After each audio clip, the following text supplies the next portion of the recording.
Warning: the following podcast, which contains strong language and mature content, is unsuitable for children or for the faint of heart. The subject matter discussed will be frightening and graphic in nature. Listener discretion is advised.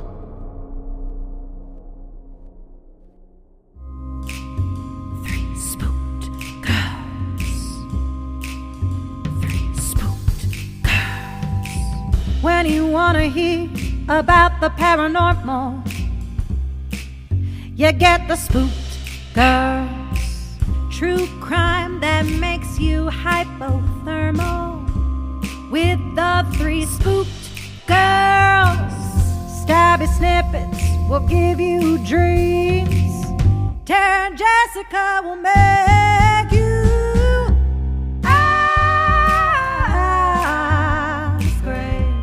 along with the Spooked Girls. Bring on the slaughter, we on that haunted ground. Spooked Girls. The three Spooked Girls.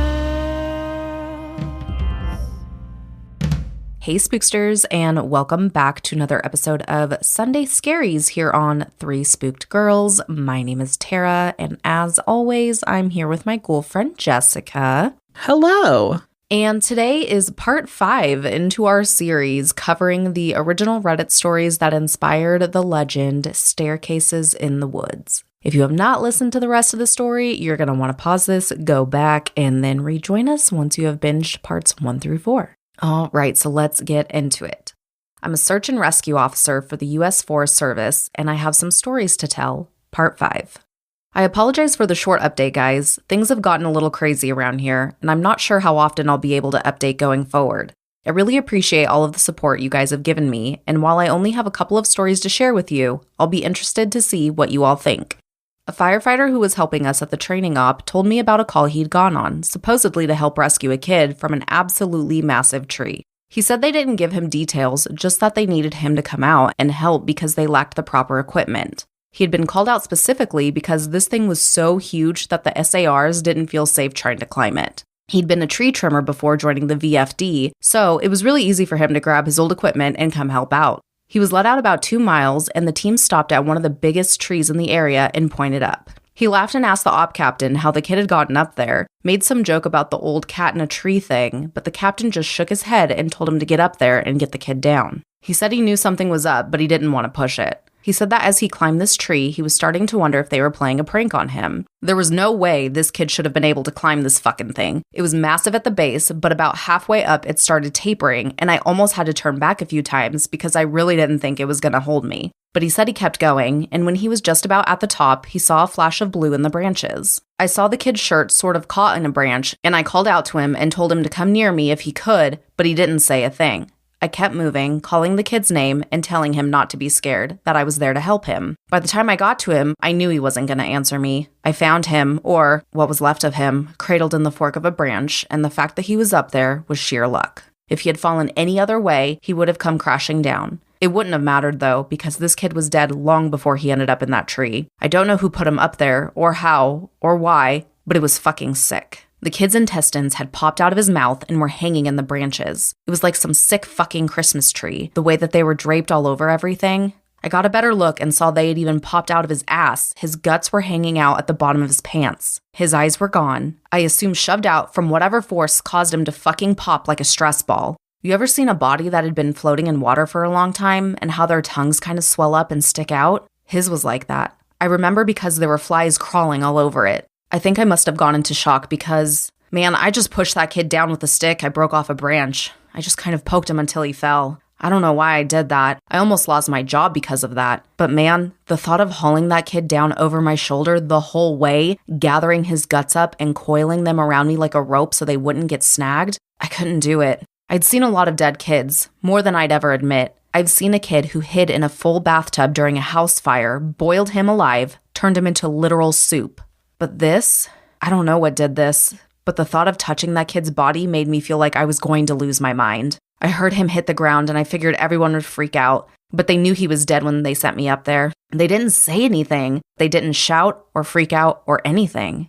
I got to the bottom and I started to get up in the captain's face, asking him who he thought he was sending me up there when they knew damn well that kid was dead. But he just told me it was none of my concern and thanked me for getting the evidence down. I remember he said that. I remember it specifically because it was so weird hearing him phrase it that way. The evidence? Like he wasn't even a person. Like he'd never been a little kid who got lost and had something fucking unspeakable happen to him. The captain had a crew lead me back out of the woods, but he and 2 others stayed behind, and I thought that was weird. Why wouldn't they have me help get the kid out? I tried asking, but the guys leading me out just told me they couldn't discuss an open case. I asked him what he thought had happened to the kid, and he got really pensive and thought about it for a bit. I would have to say a crush injury based on how his guts came out like that, but with all those other injuries, you see massive contusions under the skin, obvious trauma. This wasn't like that. It was almost like the kid got caught in a big vacuum and had his guts sucked out. But even then, there was no trauma. None at all. It bothers me, man. It bothers the hell out of me.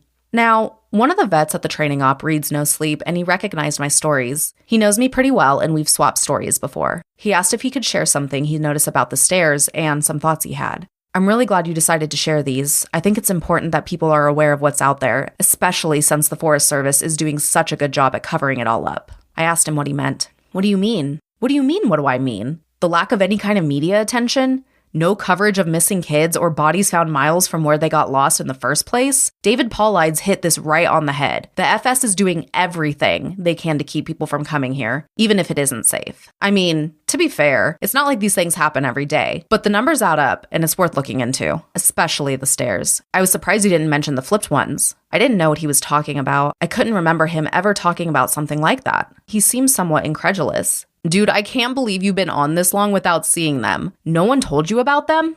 I shrugged and asked him to elaborate. Well, there's the normal stairs, the one that pop up when we're out a ways. I know you know about them, but sometimes I've run across ones that are flipped upside down. I guess it would be like if you had a dollhouse and the stairs were a separate piece. Now, take that, flip it upside down so the top step is stuck in the dirt, and put it out in the woods. They're like that. I don't see them as often, but they're odd to say the least. Makes me think of footage taken after a tornado, when houses are all blown apart and random things are left standing, like chimneys and garden walls. Those ones freak me out more than the normal ones because I can't really write those off as easy. I don't scare very easily, like most of us who work out here, but the idea stuck with me, and it bothers me. I'm going to try and find out more about them. He also mentioned how many people were bothered by the guy with no face. He got really excited and told me he had seen something similar. I was out on a training exercise a few years ago. I was camped out in my tent and I heard someone walking outside of camp. We were told not to wander far, which you know, so I wondered if maybe it was a rookie who had gotten up to pee and couldn't find his way back. Remember that guy in our group a few years back who almost fell out of the damn mountain? Well, I'm paranoid about that happening again, so I got up to see what was going on. I went to the edge of the camp and I called out to whoever it was and told them that camp was this way,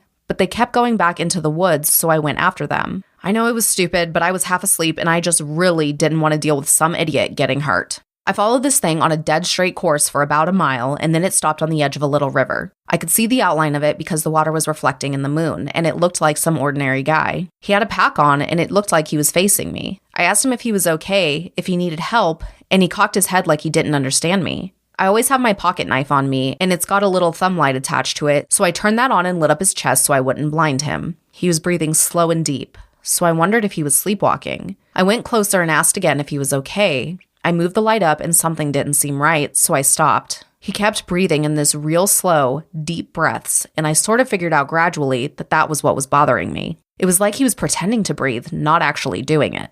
His breaths were too even and deep, and all of his movements were exaggerated, like his shoulders going up and down and his chest moving. I told him to identify himself, and he made this muffled noise. I moved the light up, and I shit you not, this guy had no face, just smooth skin. I freaked out and sort of fumbled my light, and I saw him move towards me, but didn't actually move. I don't know how to explain it, but 1 second he was at the edge of the river, and the next he was 5 feet from me. I never looked away or blinked. It was like he moved so fast my brain couldn't keep up. I tripped and fell on my ass, and I could see this line open up at his throat. It stretched up to his ears, and his head tilted back, and he smiled at me with his throat. There wasn't any blood, just this gaping, dark hole, and I swear he smiled at me with this gash in his throat. I got up and ran as fast as I could back to camp. I couldn't hear him following me, but I felt like he was always right behind me, even though when I looked, I couldn't see him. I calmed down when I got back to camp. The fire was still going, and I guess that pack mentality of being with other people made me stop and breathe a little. I waited by the fire to see if he'd followed me there, but I didn't hear anything else for a few hours, so I went back to bed. I know it sounds weird, but the whole thing was just so surreal that it almost felt like I immediately wrote it off as my imagination.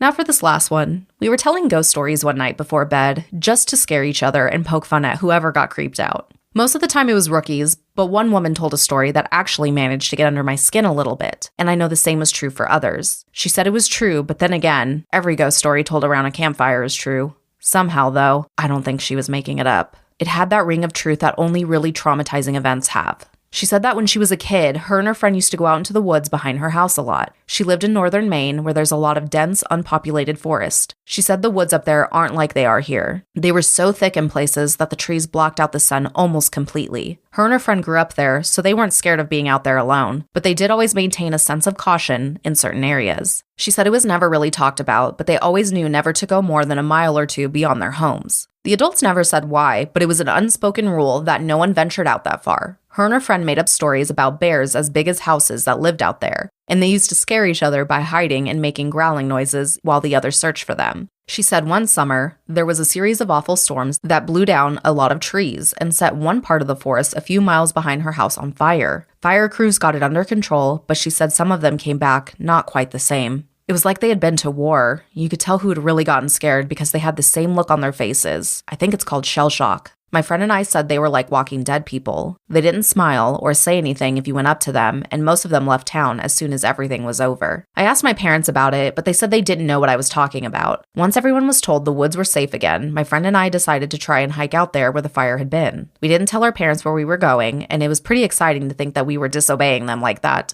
We hiked about 2 miles or so, and we started to see burnt trees and stuff. I remember my friend got really upset because we found the skeleton of a deer curled up under a tree, and I practically had to drag her away. She wanted to bury it, but I didn't want her touching it because its antlers were weird. I can't remember why, I just remember thinking that there was something wrong with them, and I didn't want either of us to go near it. The farther we went, the more burnt everything got. Eventually, there were no standing trees, and it was like being on another planet. Almost nothing green, just brown and black everywhere. We were standing there looking at it all, and we both heard someone shouting in the distance. I panicked because I thought it was my dad and that he was going to tell me I was grounded. My friend broke off and went to hide behind a big rock because she said she didn't want to get caught out here. Her parents had forbidden her from coming out into the woods at all, and she had lied and told them that we were going to a movie. I followed her and we kept listening. I could hear this voice getting closer, and I realized they were calling for help. I thought maybe it was some hiker who had gotten lost and needed directions back to town. That used to happen all the time, so I was used to helping people out. I heard him following my voice, so I kept calling out to him until I saw him running in the distance. He got closer, and I could see his face was all red. I told my friend to give me her pack because she had the first aid kit. She made this noise like she was grossed out, and she asked if I saw his face. I told her to shut up, and I jogged up to meet him. I stopped about halfway when he stopped in front of me, and I could see that his nose and lips and part of his forehead were all gone. It was like they'd been sliced clean off. He was bleeding bad, and I saw that the knees of his pants were red too.